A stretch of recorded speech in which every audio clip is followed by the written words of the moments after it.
Hey everybody, welcome back to Bass in Battle. My name is Tommy Furlong and I'm your combat bassist. I got a really cool video for you today. On the bass side, we're going to be talking about that little ditty that I play at the beginning in the intro music. It's from a song called The Art of Disappearing by artist Billy Thompson. It's off his latest record, Yohatsu. I track all the bass lines for it. And really, this is just a little lick I play at the end of a chorus line, and it is just a pentatonic scale lick, but I've sort of reimagined it a little bit. So we're going to talk about how you can take a different approach there, and I think you're really going to like that. It's going to open up a lot of doors for you, make you take a different look at how things can actually be played. And on the military side, we're going to be talking about D-Day in Marja, Afghanistan. The first day where we crossed the line of departure and entered the city and really started our combat experience there. It is a badass fucking story. I think you're really going to like it. Probably one of the most badass moments of my life and the Marines that I served with.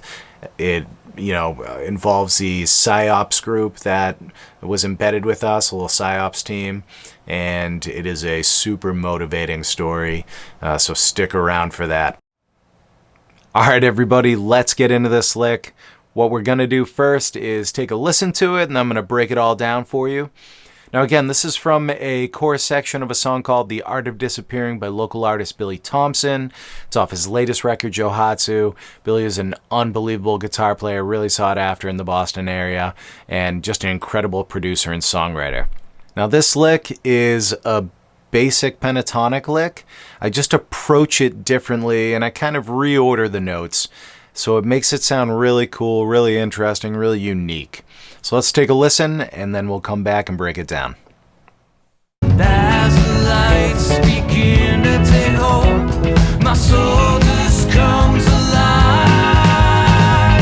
Let's just dance like there's no one around. Take this chance, get lost in the sound. It's you and me, and the art of disappearing.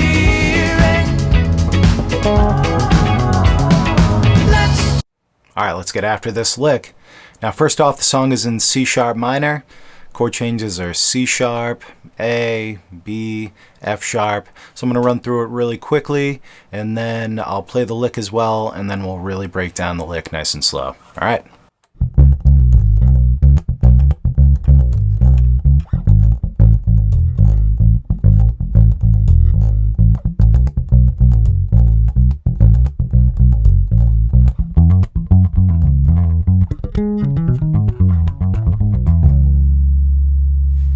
Alright, let's break this down nice and slow, and I'm going to tell you the fingering as well as the intervals.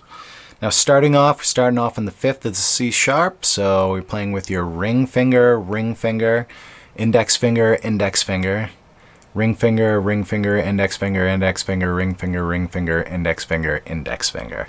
Now it's really just a...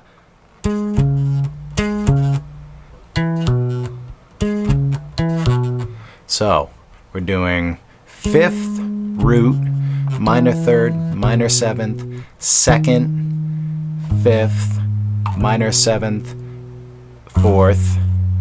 Then we're sliding down to the 3rd, then up to the root, then down to the 4th, minor 6th, minor 3rd, 5th, minor 7th, 3rd, root. Alright, let's do this again.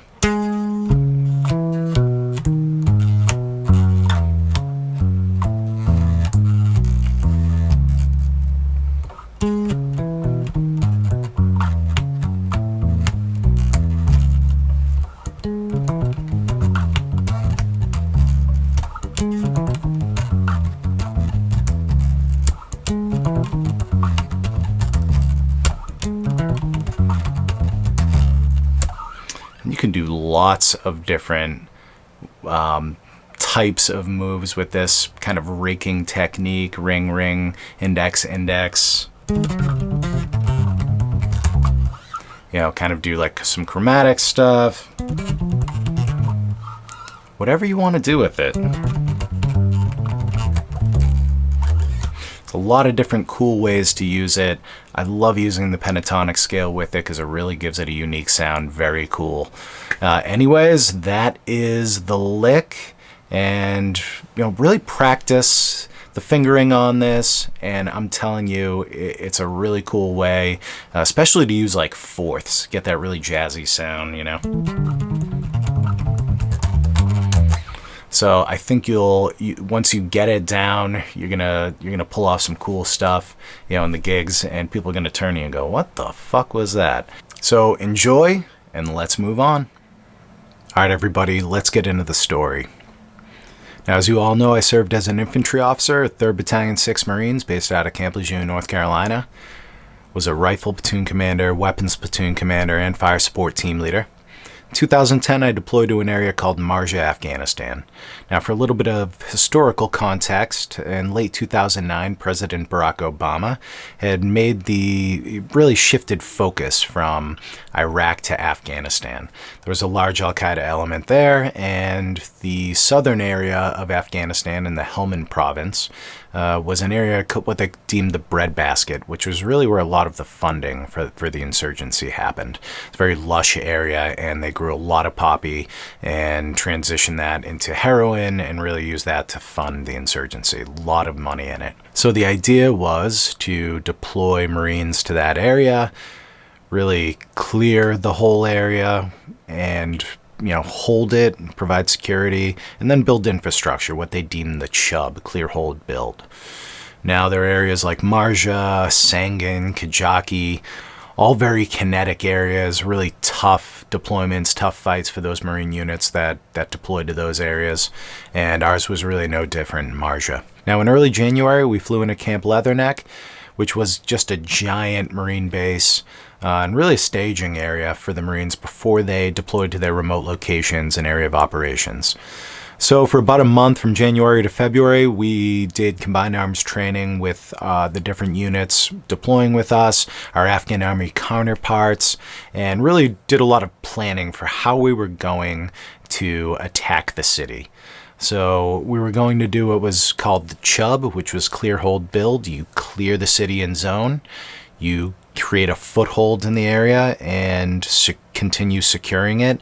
And then the build, you build infrastructure, and that's supposed to win hearts and minds, really change the tide for the insurgency by getting the local population to rise up and change the dynamics in government there. So in early February, the first week, we heloed in to the outskirts of Marja.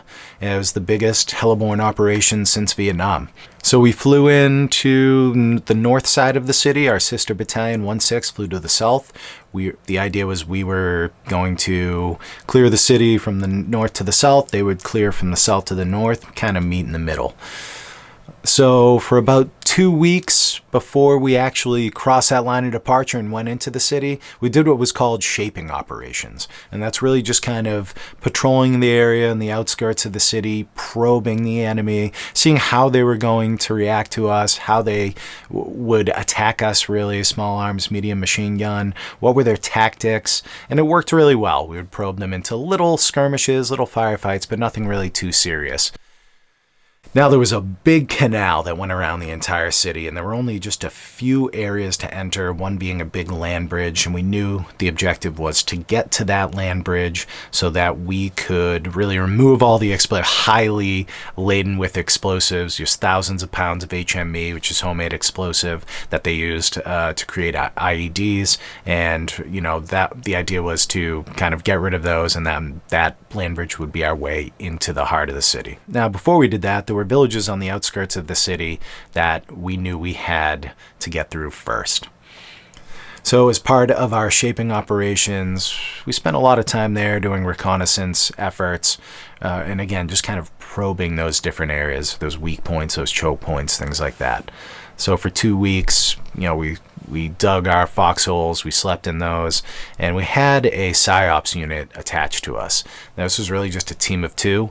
They had an MRAP, and they had this big loudspeaker on it. And what they would do is play messages to the people within Marja. And this big loudspeaker just blasts these different messages, letting them know that, hey, the Marines are on their way in, either leave now or deal with the consequences when we come in there. You know, at night they would play these messages in Pashtun in this like robot voice, and it would scare the shit out of me. I would wake up, you know, in my foxhole, like, what the fuck is that? And basically telling the enemy, like, listen, the Marines are coming in, they're gonna fuck you up. Either get out of here now, or you're basically dead. So on February 14th, that was our D-Day. The company got online, and really the whole battalion throughout the north part of Marja, we started our descent into the city. So once we crossed that line of departure, there were those little villages on the outskirts of the city, and we knew we were going to take some fire before we got to that land bridge. So we're patrolling down, and we're making our way through these big muddy fields. It's a slow slog through, and things are very eerie. There's helos hovering overhead. They're doing, you know, just routes in and around the city, and everything was very quiet. And then, of course, we started our combat operations. Now they started firing at us with small arms fire, medium machine guns, RPGs, things like that. Now, I'm not going to lie to you, it's exciting, but it's also scary as fuck. So we start taking some fire, and our PSYOPS unit is with us the whole time in the REM-RAP, and all of a sudden we hear dong, dong. They started playing Hell's Bells, and that was exactly what our unit needed to motivate us and to start that push and really start laying down fire and just facing forward and running towards the gunfire. That was our mission. That's our job. Marines always pushed forward. So I don't think that PSYOPS team knew just how much motivation they provided us, but they knew exactly what to play at exactly the right time. And it was really everything we needed in that moment. And it still makes the hair on my neck sort of stand up when I tell that story, because, you know, again, incredibly scary moment in my life, but also a really badass moment that I remember from that deployment. Now, we did have a tough first few days, lost a few Marines, and, you know, had some close calls myself. I remember an RPG just flying by me, barely missing an MRAP that was driving beside me. Of course, they were targeting the MRAP, almost hit me instead. But again, the PSYOPS team was beside us that whole time. One of my most vivid memories is one of the first places we started taking fire from was this medium machine gun bunker, and I had a javelin team with me. And javelin's just a really cool weapon. If you haven't seen one before, look it up. Look at a video of that. They use these things called a clue, and this is the optic for it. You sort of bracket in the enemy, and really javelins are made as tank busters. They're there to destroy tanks.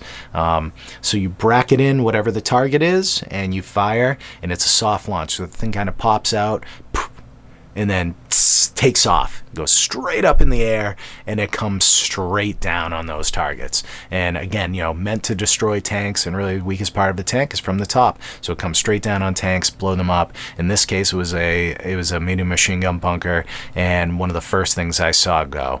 So that thing was completely destroyed. I mean, we're the Marines. They were going to lose that fight. We just have a lot of weaponry and a lot of different assets available to us. So again, you know, really motivating story. I just want to thank those PSYOPS guys. I don't know where they are now, but really just two individuals, two Army, special operators and their interpreter.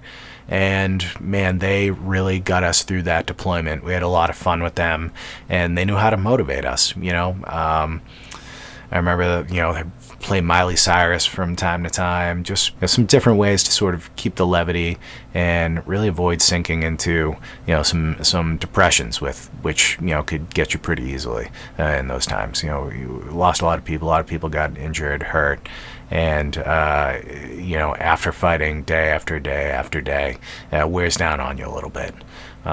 So there you have it, story of Hell's Bells. I hope that was an informational video for you and educational as well. I want to thank you all for tuning in. Please like, subscribe, share with your friends. And again, my name's Tommy Furlong. I'm your combat bassist, and we'll see you in the next video. Thanks.